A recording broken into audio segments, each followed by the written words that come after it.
That's better. That sound better? Okay. Yeah. Better-ish. It's better-ish. Yeah. We'll fix it in post. We'll fix it in post.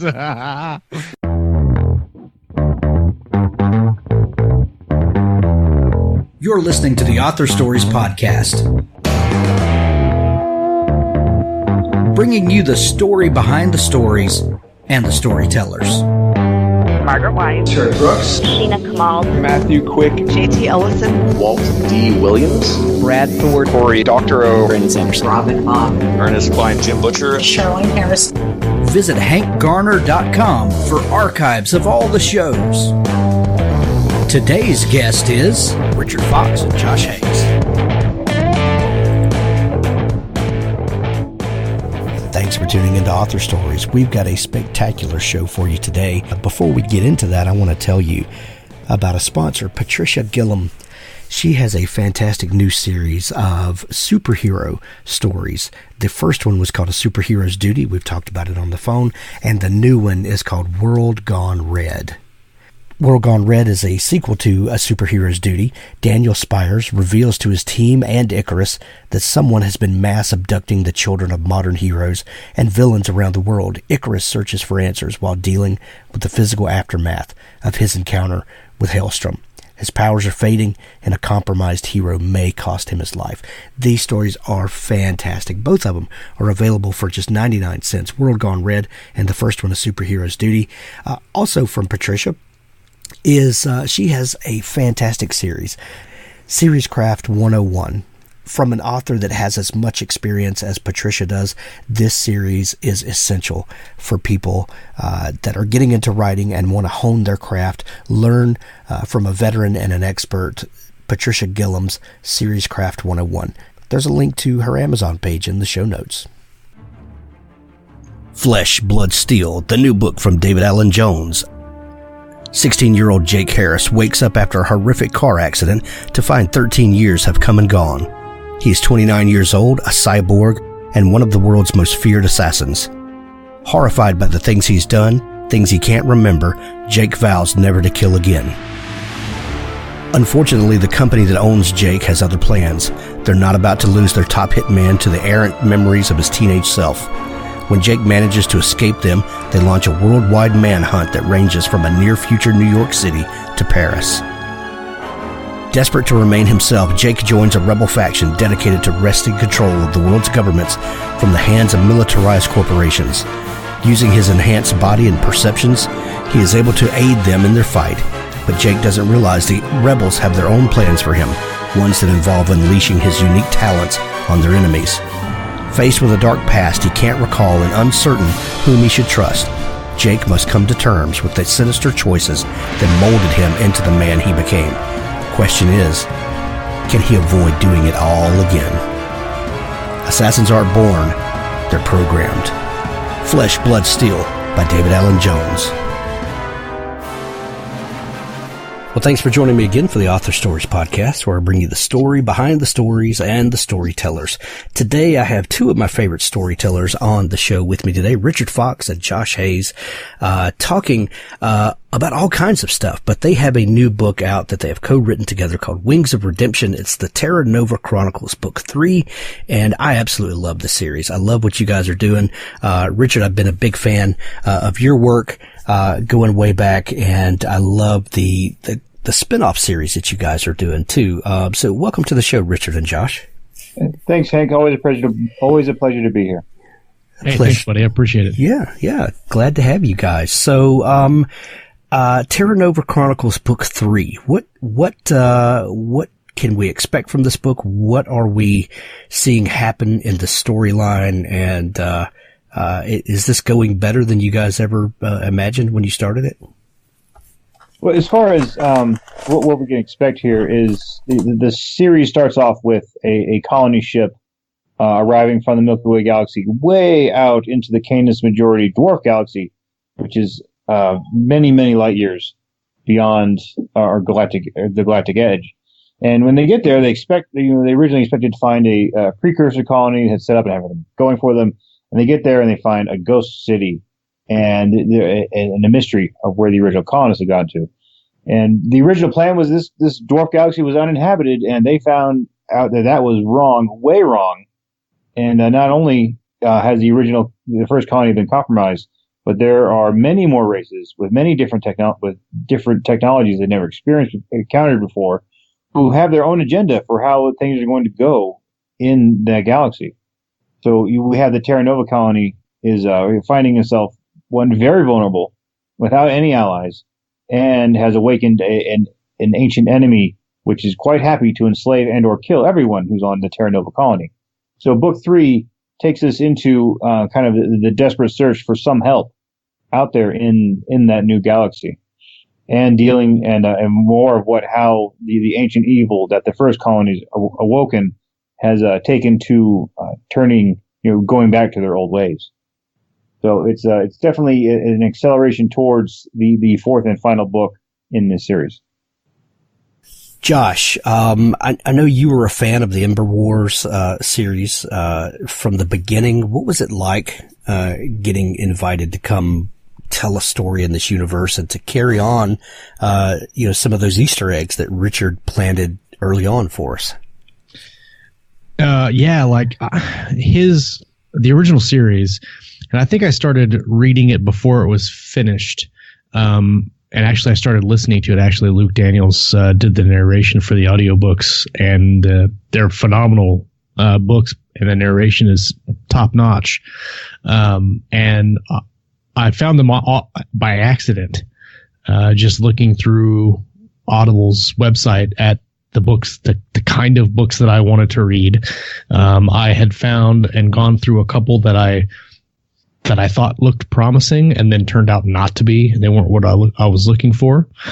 And so when I found the Umbra War and got into it, really, really enjoyed it. And I thought, man, this is,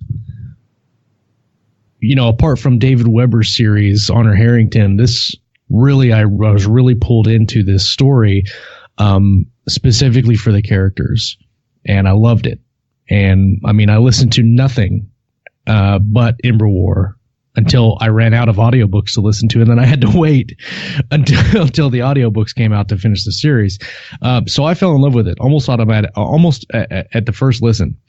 And we'd had Richard on the show on Keystroke Medium to talk about the series. I think we had him on a couple times. And became friends, conversed back and forth on Facebook, email, whatever. And there came a point in time at I think it was the end of 2016, where Richard was wanting to do a couple of different things, and he didn't have enough time. And so he was looking for some people to work with him. He approached myself and my fellow co-host and writer, Scott Moon, and said, hey, if I were to ask you to write in my series, what would you say? And I thought about it it was a good second and a half before I answered. And I was like, that long, huh?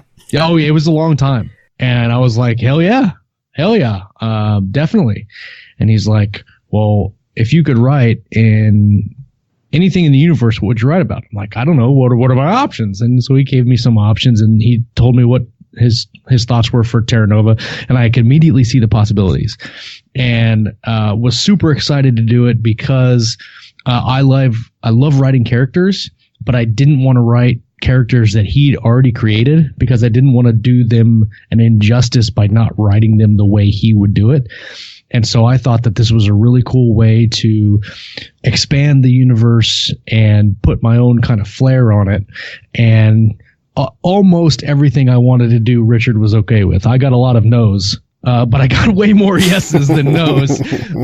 And so it was a blast, and it was one of those things where it was kind of a life-changing thing. You write with Richard Fox, who's consistently in the top 10 on Amazon for science fiction authors, and puts his books out, and they just are ate up by his fans. And to have those fans come over to Terra Nova series and read it and enjoy it it's a phenomenal feeling as a writer. But it's also great when you can pull people that have loved Richard's books that are just Richard's, and they come over and they're like, oh yeah, these are great books, great additions to the series. So it's been fun. It's been a blast. And the third book was took longer to write than it should have, and I don't know why. And we're slogging through the fourth book right now, and it's going pretty well. And we've got some really cool things planned for book 4 that I think people are going to really enjoy. Nice. You mentioned that you listened to Umbra War, the audiobook, and narrated by Luke Daniels, who is a stupid good narrator, and that's how I listened to it as well. Richard, what was it like having? Because Luke is not just a narrator; he's a voice actor. He brings characters to life. Sometimes larger than life. I think he's one of those narrators that can really chew the scenery, and that's that's a compliment. But what was it like seeing the characters that you had worked on for so long and so hard and put all of your heart into the series, and then hear them come alive from a guy like Luke Daniels? Well, it was always awesome, and whenever you have something that changes mediums, like it goes from ebook and print to now it's being performed by Luke Daniels. So I understand that there will be some things that will change. And, if Standish, who's one of the more popular characters across the whole series, and I didn't anticipate the accent that Luke Daniels gave to him. However, I was like, okay, Luke Daniels knows what the hell he's doing. If he wants to, go with a character a certain way that I anticipated, I'm perfectly fine with it, because there will be times where, the good news is that nothing ever came out of left field. I was like, that's not how that person is at all. No, rather Luke Daniels gets it right. So I'm glad that, the character, how I wrote them, comes across as how the voice should come across also. So it's great. And then, but Luke Daniels, he also adds so much depth, and because you get those little inflections of voice just right to kind of convey the emotion that needs to be there. And for one example is the short story called Going Dark, which was just nominated for a Nebula Award for short science fiction. Congratulations. Thank you. And Luke Daniels, he's done the audio, and the audio is available now on Oddfans for everyone to listen to. And, I wrote the story. I edited it, re-edited it. I know the story back and forth. But then I hear Luke Daniels do the narration, and oh my gosh, straight in the feels. Because the story is very sad. It's about a Space Marine lieutenant who's leading these group of artificial contract soldiers called doughboys, and they're out there fighting, and you losing the doughboys in a fight against an alien menace is one thing; it's to be expected. But while they're fighting, they realize that these doughboys are starting to break down, and that there's no way to fix them. So you have Lieutenant Hoffman realize that all of his soldiers are going to, they're going to fail, and right in front of him, he has a lot of hard decisions to start making. And, going through Hoffman's, whole kind of steps of realization to knowing what he's going to do and how he's going to react to this, and hearing Luke Daniels do it, it's just like, oh my gosh, that was, I have a lot of readers and listeners who say, I got a little verklempt getting through that. Like, yeah, that's the point. I mean, that's how I wrote it. But boy, when Luke Daniels did that, I was like, oh, he knocked it out of the park. And I sent him a message on Facebook, like, hey, you did great. And he said that was the best, that was the favorite thing of yours I've done yet. I'm like, okay, good. I'm getting better. Yeah, that's awesome. Yeah. You bring up a great point about the emotion that can be wrapped up in a story like that. A lot of people, I think, when they think of military science fiction or, kind of more serious science fiction, they don't necessarily equate that to an emotional journey. What do you think are some of the most misunderstood things about military science fiction? Well, a lot of people can look at military sci-fi and just look at it as pulp.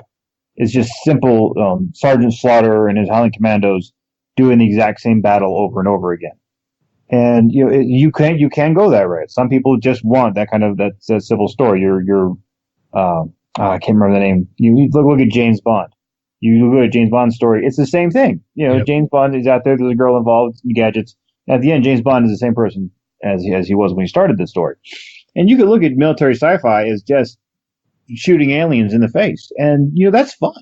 you can have shooting aliens in the face, but then you can also put in a little bit more nuance to it because having been in the Army and I did 2 tours in Iraq and served for active duty for 10 years, it's, being downrange is a real emotional experience because of all the things that can happen while you're down there. So knowing that, it's not so simple as, showing up, chomping a cigar, shooting aliens in the face, drinking beer, finding a girl and going home. You can have all the associated emotions in there. One of the first things I ever wrote was a story about the Red Baron, which was, historical fiction. It could have just been all about the Red Baron flying around. What the heck? I think he just buzzed us. I think he just buzzed us with the Red Baron. We edit that out? Oh no, we're keeping that. Oh, yeah. All right, yeah, okay. Where was I? So you could have the Red Baron just flying around and shooting people and being heroic. However, during my course of researching the Red Baron for this book, it struck me that he had some pretty awesome post-traumatic stress disorder from all the fighting he was going through. So instead of just writing Red Baron flies around and shoots people, it's now the Red Baron flies around and shoots people while dealing with PTSD. So, right. And that was, so that was one of the first stories I ever did. So and that becomes a very different story then. I think it did. It was a good deal better than just flying around and shooting people. So if you have your military sci-fi, you can shoot aliens all you want, but you can also have all the other drama you want in there too. Right. Yeah. Well, we talk about genre fiction and that genre is really the window dressing on the stories that we want to tell. And the stories that we want to tell are stories about people and how we interact with one another and the problems that we face and how, the human spirit, rises to the occasion. And military sci-fi is no different. It's still the same kind of stories. Yeah, you could just shoot aliens in the face, but I think when we want to dig a little deeper, we come up with great character studies. I completely agree. Yeah, I completely agree. Yeah. And Josh, you write really great characters, and from your earlier work, that's very evident. How do you bring in that personal touch and really, make characters that people want to root for? But we can say they're the good guys and they're just blasting aliens in the face, but how do you craft a character that people want to believe in and want to root for? Really, I like to, especially with the main characters, not the side characters and the characters that are there for flavor and color are kind of not one-sided, but I developed them for a reason. The characters that I love to play with are like, for instance, in book 3, we have a character who is a infiltrator droid for the Regulos, and basically the Regulos is a race of AI beings that are basically computers, right? And this droid is, instead of just making a droid and then trying to write a logical processing droid, we thought, what if we make him schizophrenic? And basically I wrote a droid that had a logical side of his processing matrix and a non-linear, non-logical side of his processing matrix, and they're separate, but it's one being. And so through his POV scenes, he's arguing with himself, and he has the part of himself that is the more logical and computer type personality. It's breaking down, and it has errors, and so when he talks, he stutters and he repeats himself all the time. And I thought that was really cool. And what's great about writing a character like that is, for his scenes, he's the only one that we're ever, for the most part, that we're following around, and we're just following him around as he's doing things. He's not interacting with anybody else. He's not having conversations with people other than himself. And so I thought it was really good to have that, because otherwise you would just have pages and pages and pages of internal dialogue of this droid going or walking around doing missions or whatever, right? I think the coolest thing that's going to happen with Mac's character is that in book 4, you're going to be able to observe him through Carson's point of view. And through Carson's point of view, you're only going to hear him talk to himself, but it's the nonlinear portion that talks out loud and not the logical portion that is internal. And so you're only going to hear one side of the argument. And so he's going to be saying something, but then he's going to be arguing it with himself, but Carson's not going to hear the side of the argument, the other side. She's just going to hear Mac talking to himself and arguing with him. So I thought that was a pretty neat deal. And I try to do that with all the characters, like find like little cool things that you can make unique and special about the character, and then just enhance that as the book goes through, instead of having cardboard characters that just talk to each other and figure things out. Right. Richard, you have created an entire cast of characters that we get to know and get to love in the Umbra Wars and the spin-off series and the Terra Marine Corps. Have you made a character that you got too close to? We should all be willing to do anything to any character as long as it serves the story.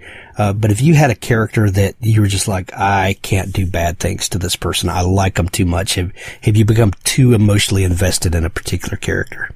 I did have one from the first series. Is then I killed him. Yeah, it's Lyusya. He's an armor soldier, and he was a little unique that he was just meant to be kind of in the background.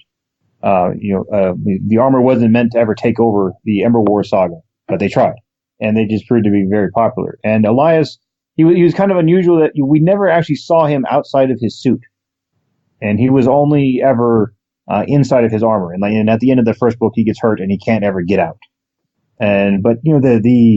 So Elias and his fellow armor soldiers, for those who don't know, are these walking tanks.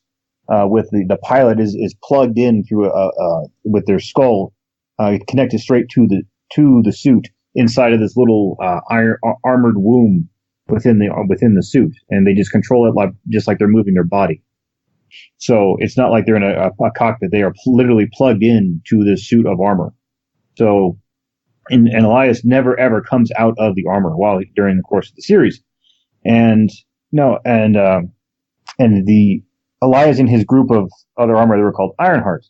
And the whole part, and I called them Ironhearts because the message I want to get through with the armor was that it was never about the individual strength of the soldier. For people who's been in the military, you know that, if you want to go off and be some super hoo-hoo, you got to be really physically fit, right? And that all comes from mental discipline. But with the armor, it wasn't so much the physical aspect; it was just all the mental aspect. And these people have iron hearts. That's why they can be armor. That's why they can do what they do.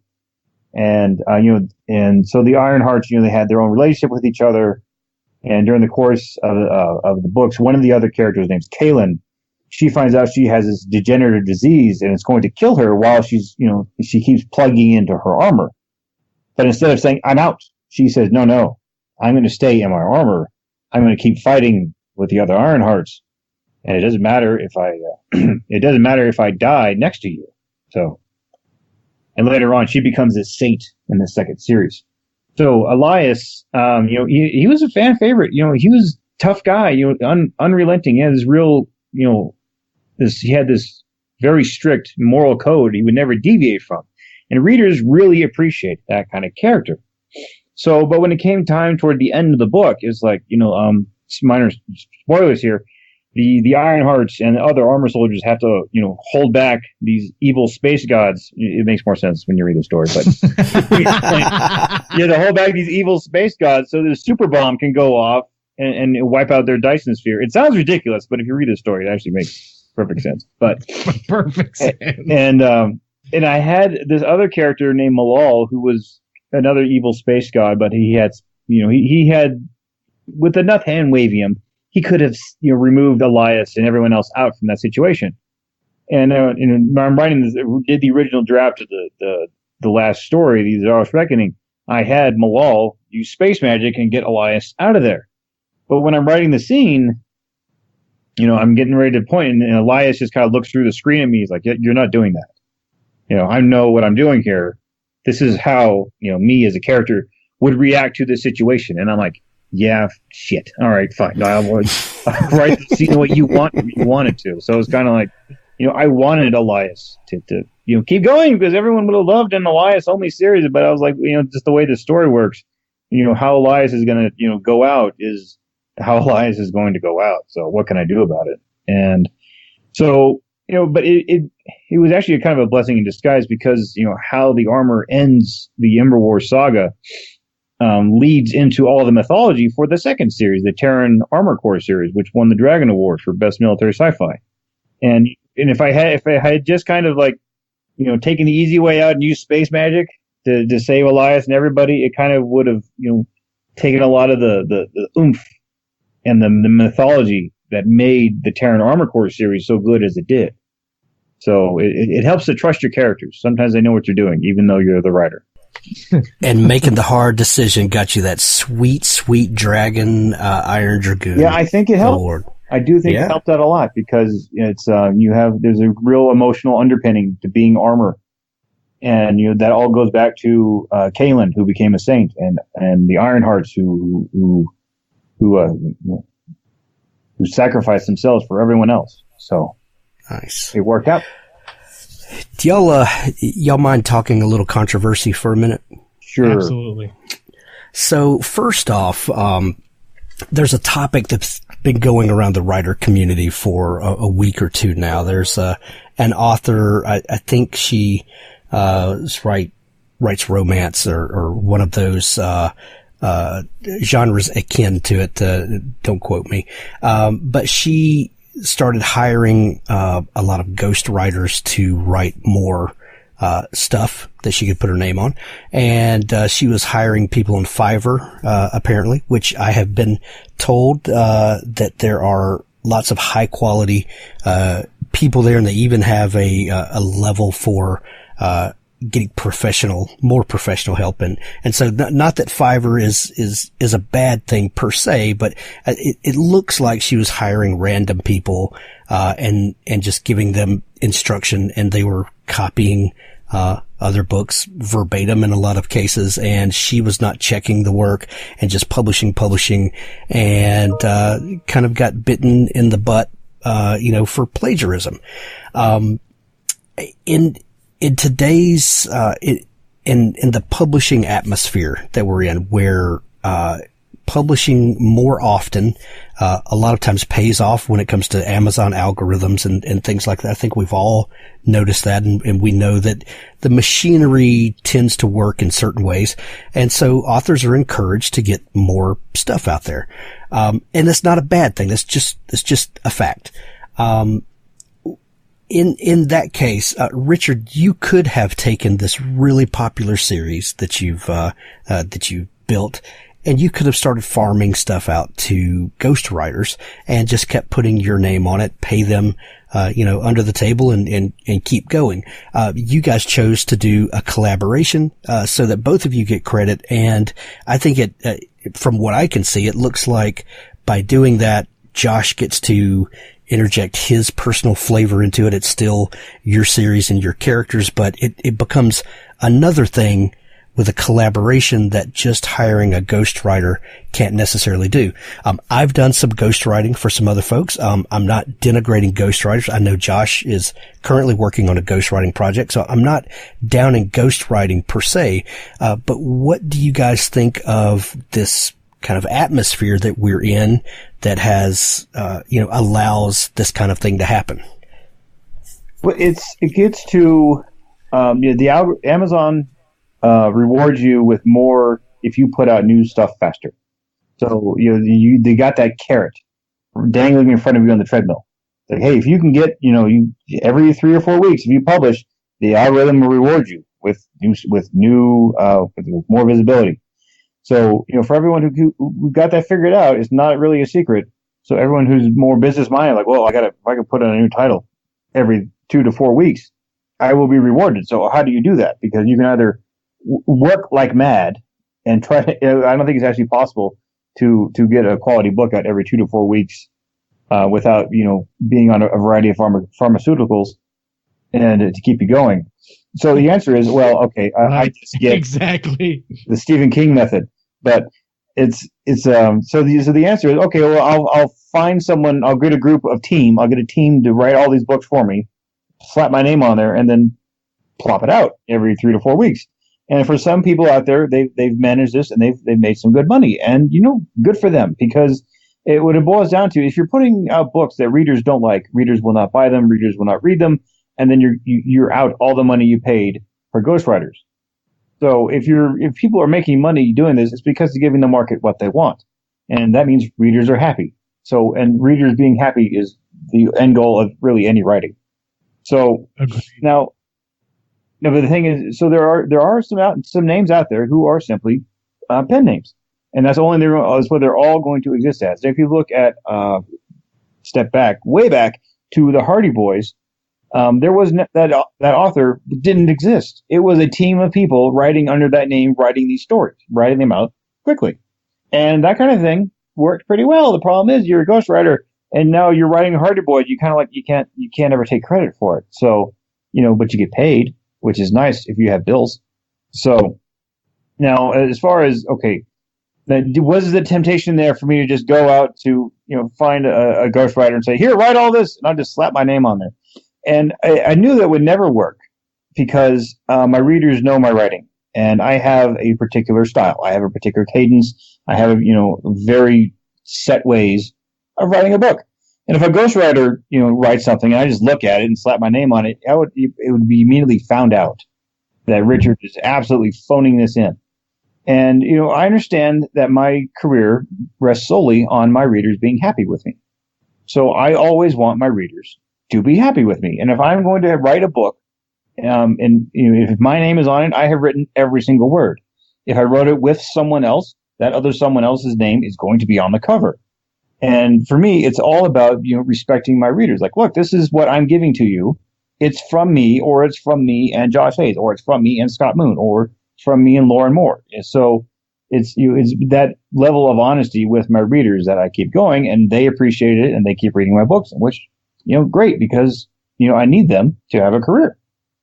So, but if people who are out there and they write they have a ghostwriter do a book for them, and they just slap their name on the cover and they say, this is my book. It's not really your book, buddy.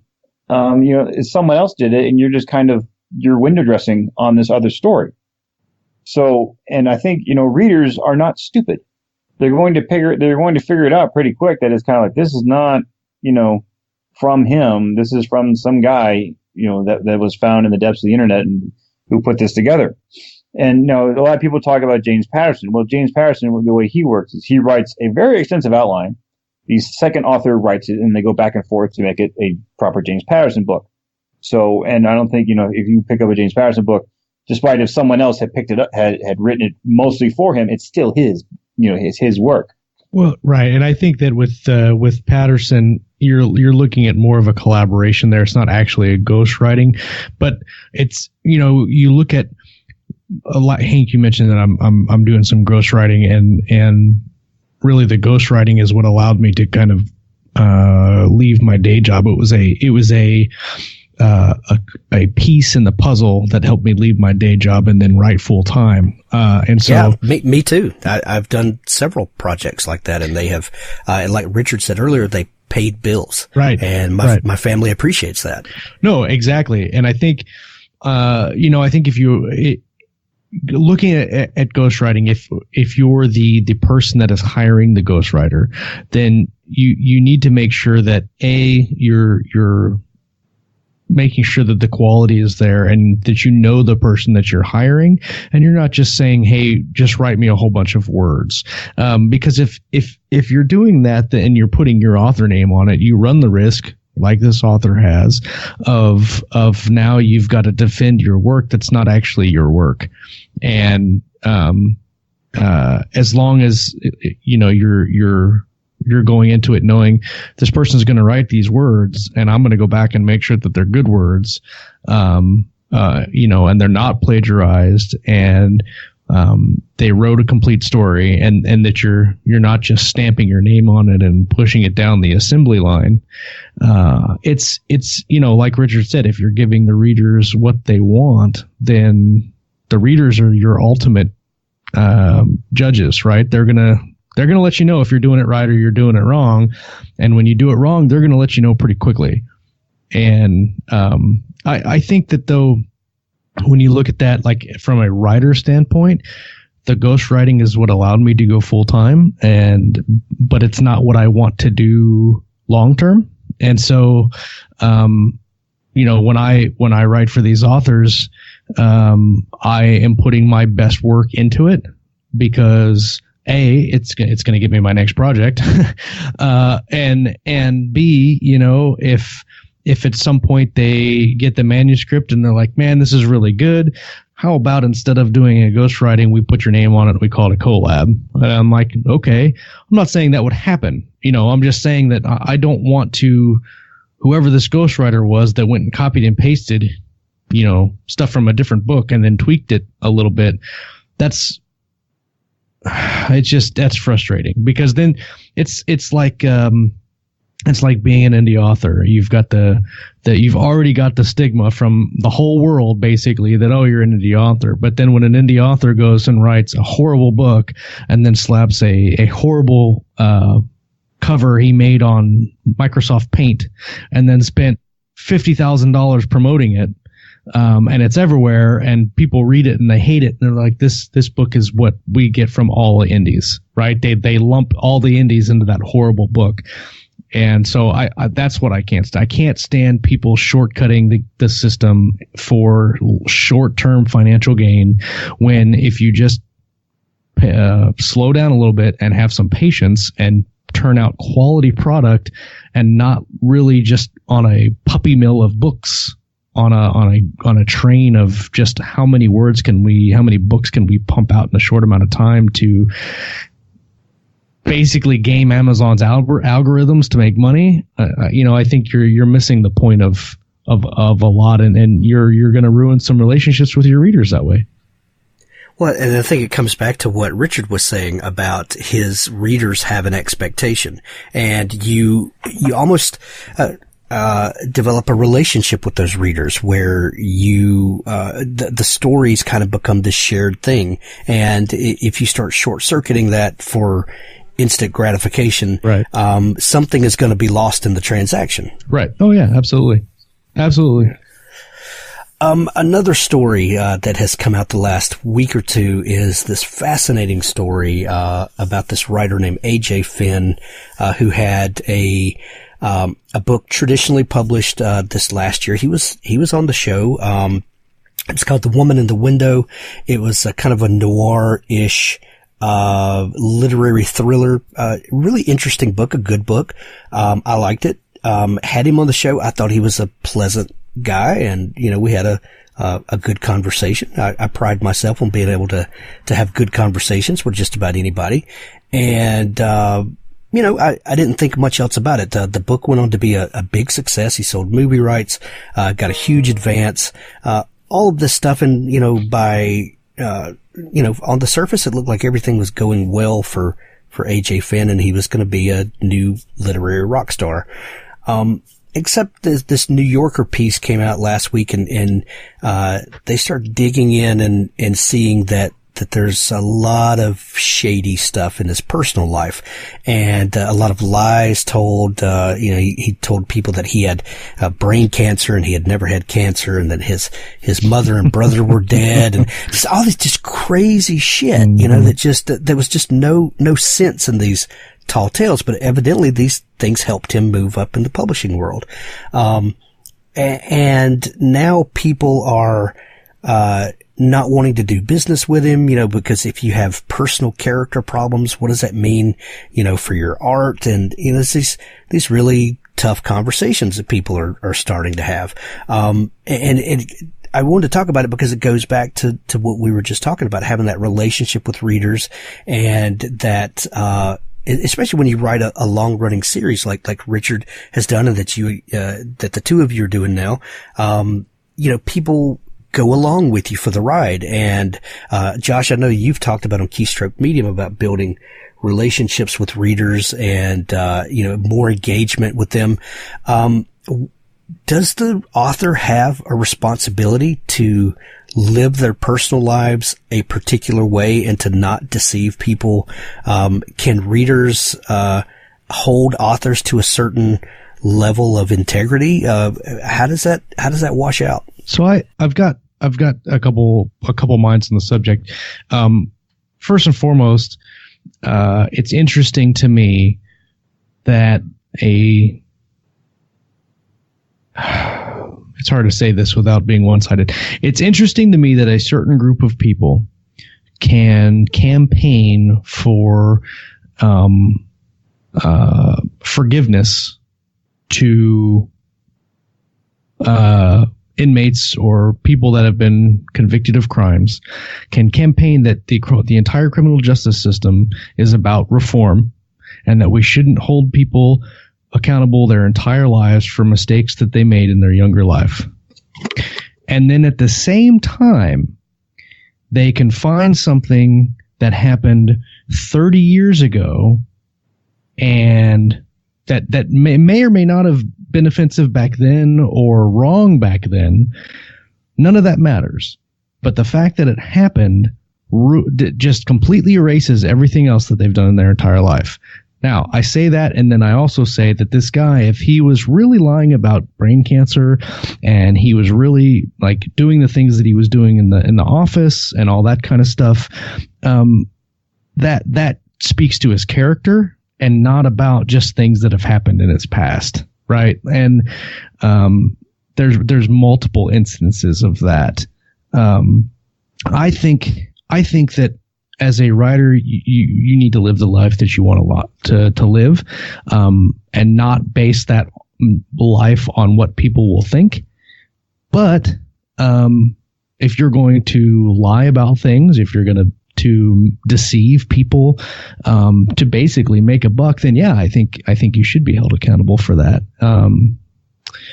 It's like be mad about the right things. Right, like people are mad at this guy for lying and doing this thing, but then you look at the author out of China several weeks ago that had her book, or I guess she voluntarily told her publisher not to publish it because there was some outrage about whether or not there was slavery in her book and whether or not she killed a black character, and whether or not that she really understood and could really talk about that culture, when they were not. She was writing about Chinese culture. She was writing about stuff that she knew. She was a science fiction tale, for the love of God. Like it was fake, like it's fiction, but she has these things in here that are based on her own personal culture and her own personal experience. And slavery happens all over the world. It didn't just happen here. It didn't just happen in the last couple hundred years. And she's a Chinese immigrant. So, yeah. Like, she and disregarding all of that, as authors, we write about tough things. Like, we write about things that people don't want to talk about sometimes. And to go on this tirade and basically go on a campaign to shut her book down. Hadn't even published it. Nobody even read it. To go on a campaign like that and then shut that author down. Like people they don't know where to be mad at. They pick and choose what they want to be mad at and what they want to let slide and what is right and wrong in their frame of mind. But it's only when they don't disagree with it. And as soon as the pajama hadeen get wound up in their mom's basement, it's over. But I mean, you do have. I mean, you're in the public eye, so you have that certain aspect of. I mean, you don't want to do things. You don't want to say certain things that you may only say with your friends. I mean, there are certain things that you do or you say around your really close friends that you might not necessarily say around your mom. right? So you kind of have to look at that. Yeah. Well, there are authors whose work that I like, that we have absolutely nothing in common with. Like we probably could not go, have a beer and talk religion and politics. I live in Mississippi. I hunt. I have 5 kids. You could probably figure out where I stand on a few things, without me just having to get on Facebook and preach about it. So at some point we have to separate the person from their work. If we're just going to keep our sanity, I think. But Richard, what do you think about all this? As for the first incident, what's his name? AJ Meeks? AJ Finn. Okay. All right. His book, I don't know if his backstory sold his book to readers, because from what appears to have happened is that readers got the book, liked it, told their friends they liked it, and then he's actually sold quite a good number of books. Well, good on him. Now, from what a little I remember, people say, hey, there's some similarities to these other stories. Well, you know what? Every story is similar to something else. So, everything's derivative right. at some point. So unless somebody is exactly picked out exactly where he's plagiarized, like it happened to Nora Roberts and this other person who's since gone off the radar, it doesn't matter. Okay, he wrote a book that people liked and has sold well. Good for him. He is now a rare unicorn in the publishing world. He's an author who can make money. So, and if he wrote and he published, if he had a second book of the similar quality ready to go, readers, by and large, I don't think they would care if he faked a British accent and brain cancer, because they would just be quite happy to read his book. So if he just kept publishing books, I think he'd be fine. Now, from a business perspective, if he's shown to be something of a con artist, I would not want to do any business with him, because if this is how this guy is, he's going to be a liability further down the road, and if this is the kind of person you would suspect would, not actually write anything, but just get a ghostwriter to do everything, who would end up, nicking too much, and then all of a sudden now it's the publisher's problem. So, it's good that he had the talent to write a book that sells, but he's got a problem that no one really wants to do business with him, because he's suspect, right, in the areas. Exactly. So he is probably done. And it really is a shame, because if he's got the talent to write, he should have just been happy to know that he has the talent and keep writing, and not feel the need to embellish further with a sob story to get other people to pay attention to him. Although, if I could start faking an English accent, I would probably have an easier time selling myself. Oh, hello, I'm quite the writer. Would you like to read my book? And they definitely will. Yeah. I vote for that. Like that old episode of Friends where Ross starts faking an English accent, and his students are just wow with his paleontology lessons. But so I think he's done messed up. I don't think another publisher is going to help him. So hey, maybe he can start self-publishing. So good news for him. There's always that resources out there. Now, as far as for the second topic, the Chinese woman who wrote a book encountered. Yeah, Josh jumped ahead. I was That's going into bad. that. It's okay. Now that author wasted a really great opportunity, because she had a mountain of free press. She had a mountain of interest in her book, and I was like, "Oh, you can't pay for that." But the problem is, she buckled. And if this author had come out and said, "Hey, you know what? This is the book I wrote. This is why I wrote it, and let me tell you about how the Chinese had been enslaved," and she could go straight into a history lesson of how Chinese were sold as indentured servants to come to America and build all of our railroads throughout the West. Right. The coolies, and so there's this part of China called Taisan, which is kind of like the island of China, where all these Taisanese got sold themselves. They're all pale and redheaded? No, not quite. Okay. They sold themselves into indentured servitude, essentially slavery. Came to the U.S. Lots of them died during the construction of all this, and were treated barely better than slaves, and were then kicked out of America through the quote unquote gentleman's agreement, where you had a bunch of politicians say, we don't want these Chinese living here, and sent most of them home. But some did stay, and every Chinatown that is throughout America is almost always founded by Taisanese. So, little history lesson. I did not know that. Yeah. And my wife is from Tyson. That's how I know these things. So, this author, she had a mountain of free press, and she could have just come out and said, you know what, I'm quite happy with everything I did. And then and just held her ground, and her publisher, I'm sure, would have been quite happy to have written that wave of free publicity and sold a whole bunch more books. So, there's other authors who the hate brigade has come for them in the past. And, and how you handle hate brigade. And how you handle it, really, it will make or break you. Because one individual, man named Larry Carrera, if you ever met him, he's a hard man, right? He's big. He's built. He's strong like ox, built like bear. Loves guns. Strong like bull. And the hate brigade is like, oh, we don't like Larry Carrera. And Larry Carrera, had some really choice un-Mormon words for them. And you know what? His readers loved him for it. Why? Because he showed backbone. He said, you know what? I have my convictions. I'm going to stand next to them. And, here in America, if you stand by what you believe in, even though not everyone will agree with it, and as long as you're not straight up advocating the murder of innocent people, you can be respected for it. So, when this author said, no, I'm going to back down, it's like, okay, you're a coward. This is America. We still love John Wayne. Okay, this is not what John Wayne would have done. I'm sorry, little miss, but you're kind of done. You've surrendered. And I think one thing a lot of people have learned since the hate brigades began going is you never ever apologize to them, because they just take that as weakness, and then they hurt you even more. So generally, when these sort of things happen, it's just stand strong, give them the finger, explain yourself, and then they'll go find someone else who's weaker to go prey on.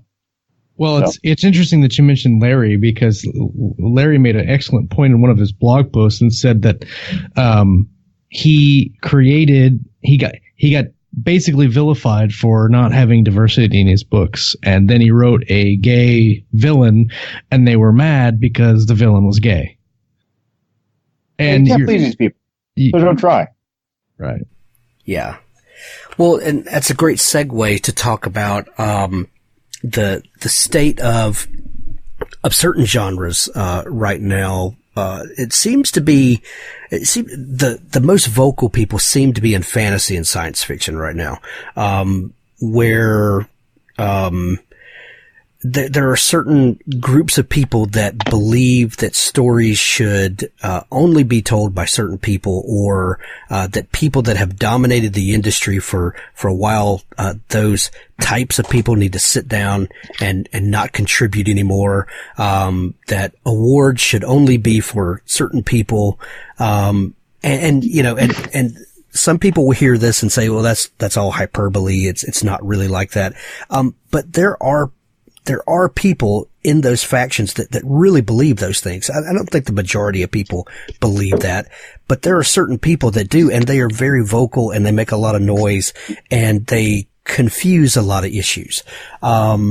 And it's, as awards time comes around for science fiction fantasy awards, these conversations come up again, as they do just about every year. What do you think about what's going on, Richard?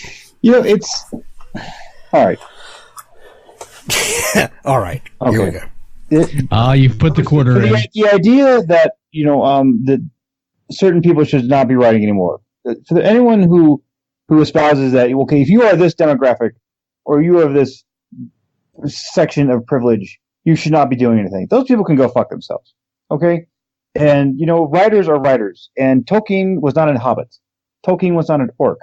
Okay, but he wrote about all these things, and it doesn't matter what your background is. You can succeed in any story that you really want to. Okay, I love talking about Tom Clancy, because Tom Clancy wrote top-notch military thrillers. Never spent a day in uniform. He was a real estate agent with a library card.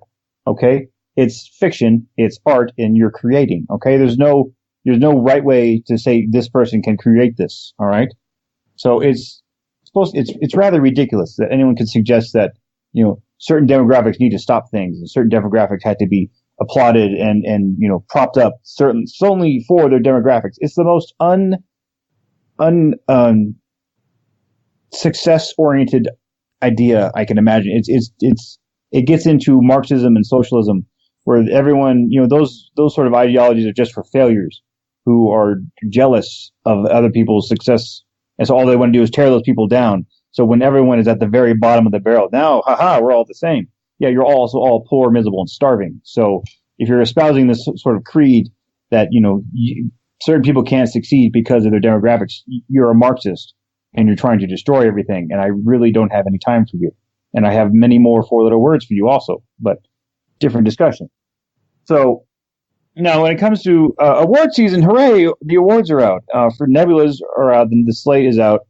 And people are, looking at these, and I was kind of surprised that there's been a bit of a backlash in the last few days, stemming because some people who are not science fiction writers of America members, and the way books and stories and whatnot get nominated is that everyone who is a member of SOFWA, we have a nice little portal you go in through, and then you nominate a couple of different works per novels, novelette, novellas, science, your short story, etc., etc. And so anyone who is a member and chooses to nominate may do so. And now there's a bit of a pushback because people think that they're looking at a number of independent titles and independent authors who are nominated. And they're like, how did these independent stories get nominated?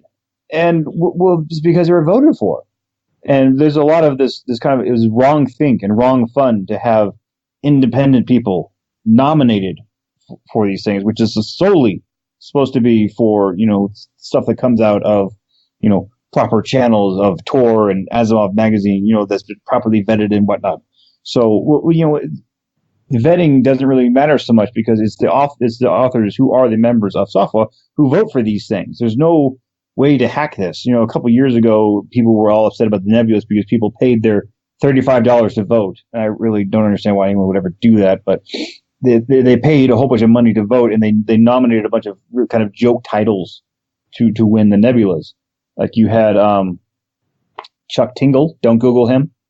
Chuck Tingle was nominated for an award, and he and good bless him, he ran with it and made some more money off of writing a story about that. Don't Google that. And then you also had Razor Fist, who is a really brilliant commentator on YouTube. He was also nominated, but he was not the standard person that was picked that you would think would be nominated for this. So now people are trying to equate that. Whoa, these improper titles have been nominated. This can't be right.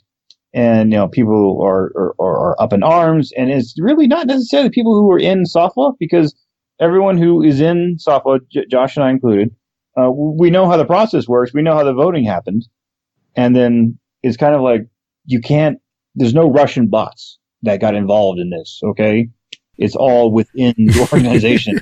So I don't understand. Yeah. And so to say that there's some sort of this is not acceptable. It's kind of like, well, you should read the works that were made available to SOFWA members, and that you trust that the people who did this voting did their legwork and actually voted for the things that they liked. Shocking. What's interesting to me is that you look on the list, and there's this huge uproar, and I've read a couple of the Twitter streams. I don't usually go on Twitter because I think Twitter is just an infestation of nastiness. It's a trash fire. I left it long ago. Yeah, I went on there today because some of the people that I hang out with mentioned this exchange, and so I went on and I found this author on Twitter who, on Twitter, this author only has, let's just say, around 4,000 followers. On Twitter, that means nothing, right? On Twitter, that amount of following is nothing. And there was a whole lot of controversy on these quote unquote indies that are on this list, and basically it amounted to, how dare they? I even saw a post from one individual that basically was saying, we let you in. And this other author was saying, we changed the rules to let you in. Like, indies are some kind of a subclass of author because they're not traditional. They're a subclass because we let you in and we allowed you to do this. Like, their graciousness made Richard $1 million, right? Like, their graciousness paid my phone bill last. Like, it doesn't have anything to do with you. And they they came out with this, I cannot believe these people are on this list, and there was obviously some big conspiracy to get these people on the list, whereas Richard just said it's only SUFWA members. Like, you can't go out to your newsletter and say, everyone on my newsletter go and vote for the nebula. You have to be a SUFWA member. So obviously we've met credentials to nominate, but now you're saying that we can't do that. We can't go out. They're basically saying somebody had a slate and orchestrated this whole thing, and they went out and they got all these people to vote for them. Well, even if that's the case, for the history of politics and campaigning for position, that's what people have done, has gone out and campaigned for people to vote for them. Otherwise, no one would know that you're there. So I don't believe for a second that everybody else on this list didn't go ask somebody, hey, can you go nominate me, please? But even then, you look on the list and it's Tor, HarperCollins, Orbit, Del Rey, Tor. Like, almost the entire list is predominantly traditional publishing. Then you have one novella that isn't, as far as I can tell, maybe 2 short stories, which are Rhett's and Richard's, Rhett Bruno, and then you have Amy Duboff.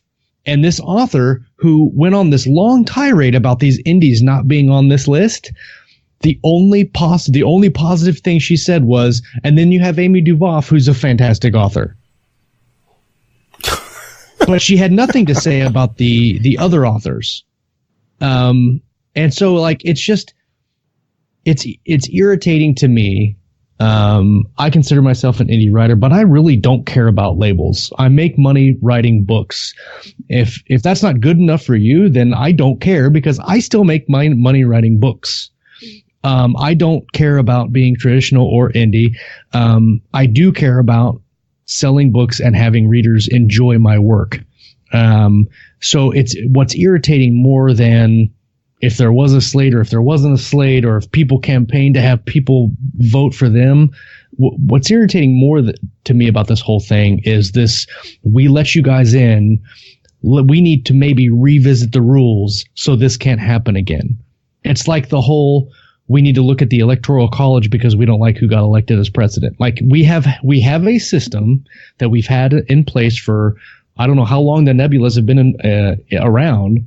That system has worked, and it has worked consistently. And now, because we have a couple people on the list that we don't like, and we don't like that they're indies, we need to change the process, which I think is ridiculous. Can't we? They are so enamored and so ate up about being negative and upset that somebody made the list. When the nebulas, whoever wins it, whether it's indie, traditional, I don't care, it does not affect their lives in the slightest. It does not affect their ability to sell their books to readers and put food on their table and have happiness and enjoy their life. Because in the grand scheme of things, the nebulas don't matter. It's like the Oscars. They don't matter. Nobody looks at 2 books and goes, oh, this one's got a nebula and this one doesn't. I'm going to read this one only because it's got a nebula sticker on it. That just doesn't happen. Terra Nova Book 3 is out right now. You guys are working on Book 4, Wings of Redemption. We've got a link to it in the show notes. What's coming up? So we have hit our hour. What's coming up with you guys next? Richard, what do you have coming up? I am finishing up the 5th Terran Strike Marines book with Scott Moon, and that will close out that series. And then I'm going to go back to my Albion Lost books. But I'm feeling this hankering to write another Umbra War story, which is kind of a prequel. So I'm going to go to my readers and say, hey, which do you guys want more? And if they want the prequel story, I'll write the prequel story. If they say, no, you've been promising us Albion Lost for years, sir. Where is it? Then I will say yes. Back to Albion Lost. So that's where I'm at with that. And then I've got a project to do a Umbra War animated short movie, and nice. That's more. All that will be is a calling card to try to sell the rights to make it an animated series. So as I get more art and I get more facts nailed down for that, I will go to my readers and say, hey, let's do this together. So. That's very cool. Awesome. Well, I have opinions about what I would like to see from you, so I can't wait for you to open it up for a vote. So be sure to let us know. What about you, Josh? What's up? Oh man, this year's crazy for me for releases. So Terra Nova 3 Wings of Redemption is out now. You can go pick it up. It's a great book. The audio, I don't know when it's going to be. We have to wait for Richard's Luke's schedule to open up so he can record the third book. A couple of cool things though are happening. If you've ever heard of a little series called Galaxy's Edge by Jason Onsbach and Nick Cole, never heard of it.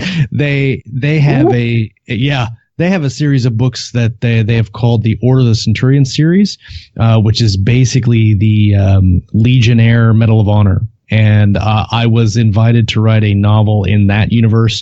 That book is called Striker's War. It should be out in May, and I've got it on good authority that Ray Porter is going to be doing the audiobook, and they'll be simultaneously released on ebook and in audio in May. I don't have an exact date, but that's the ballpark. So that's very exciting. I'm really excited to see what that does. And I've got some early beta reader feedback on the book, and all of it has been positive. I actually have got 2 people so far that have sent me emails and said that I made them cry at the end of the book. And then one guy who'd been on 5 combat tours in Afghanistan said that the combat in the book was some of the best he'd ever read. So that was very exciting to me to get that feedback from there. Also, my long-awaited first solo military science fiction novel, Edge of Valor, is with the publisher now.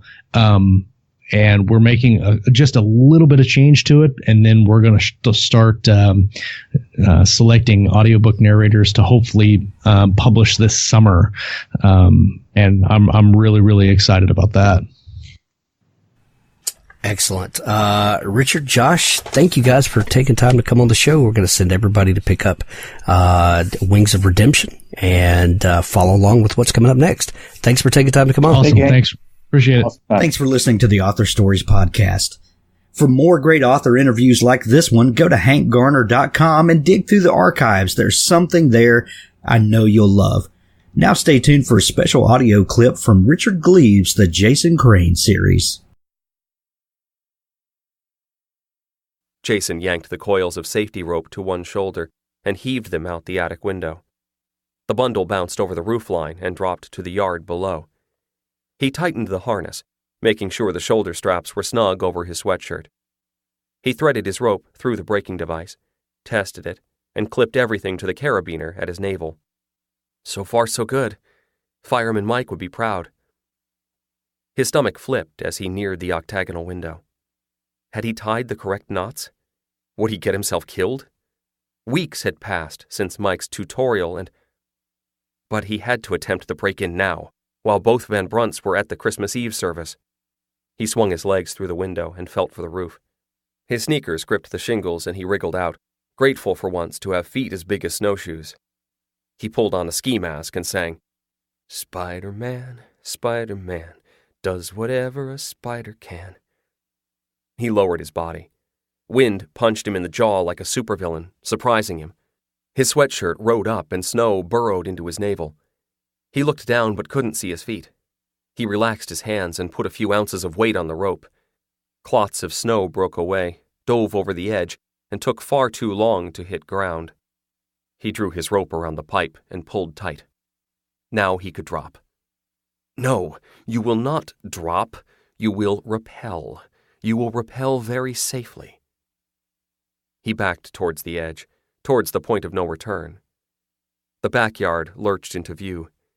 It was a 4-story fall, and he'd probably hit the stairs on the way down. He sledded helplessly. His legs fell, swung, and kicked the side of the house. Alarm bells went off in his head. He gripped the rope. It looked like nothing. A shoelace. Jason Crane, you're a damn fool. He went limp and fell over. The rope gave a jolt, and the harness tried to castrate him. He twisted, trying to save his poor descendants. He began to spin. His arm bashed through a row of icicles. The spin slowed, reversed, and at last he came to a stop with his back to the house, dangling over the backyard. "Thank you, rope. That's a good rope. Well done." He tried to turn around, but couldn't. With patience, he worked out a method of kicking in circles and managed to press his sneakers to the side of the house. He needed slack. He gathered his loose rope to the small of his back and disengaged the brake. Zip! He fell fast, all his weight on the rope now. His feet, planted, shot up over his head. The brake caught him, and the rope vibrated as wildly as a guitar string striking a note of panic. Jason heard a crunching sound and looked up. The leaf gutter crumpled and poured a stream of bitter ice water into his eyes. He snarled and wiped his face, dripping humiliation. Jason rested a moment and stared at his reflection in the glass. He was an enormous Macy's balloon drifting over New Jersey, tethered at the navel like underdog. "How the hell did you get up here, kid?" He did an awkward split, one foot above the window and the other below, hanging sideways with his weight on one hip. He closed his eyes and reached for the sill, crouching against the side of the house. His fingernails found the weather stripping, and he tugged. Locked. He cursed and tugged again, anger rising. He grabbed the frame with both hands and pulled with all his spider strength. Something popped. The window rose and the curtains splashed out. Jason dove headfirst into the fabric, wriggled and kicked, let out some rope and fell with a whump into his archenemy's lair.